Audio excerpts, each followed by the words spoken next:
Often parents ask why my child is addicted to screen, why my teenager, despite what I do, despite what we buy, despite how many things we get for our teenager, but they just seem to be addicted to the screen. What's going on?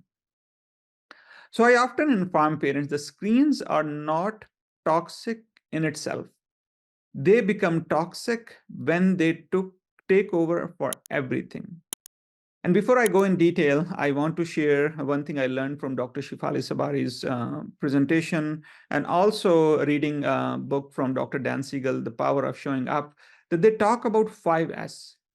And the 5S are every child and teenager and even adult want to feel seen, want to feel safe, want to feel soothed, want to feel successful, and want to feel significant. Okay? Seen, safe, soothed, successful, and significant.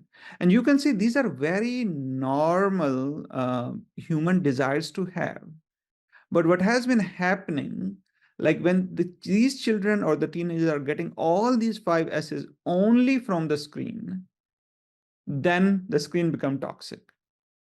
But if they have other offline activities, like they have other sports activities that they enjoy going out with friends and family members, they are able to finish their homework on time, submit assignment on time, wake up in the morning on time.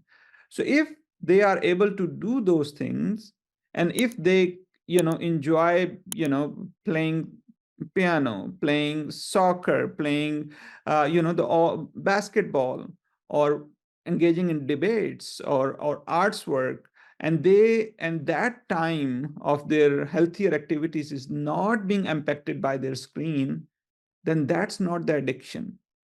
Anything, this behavior of watching screen, video game, become addicted, as I said, when they are not getting all that activities and they are just using most of their day in playing video game, on social media, watching TikTok.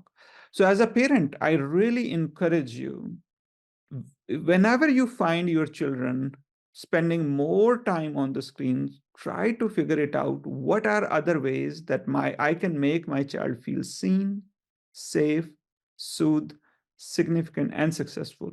And in next video, I will share a little bit more about what these 5S's mean and how we as a parent can help our child to achieve these 5S's in many interactive offline activities.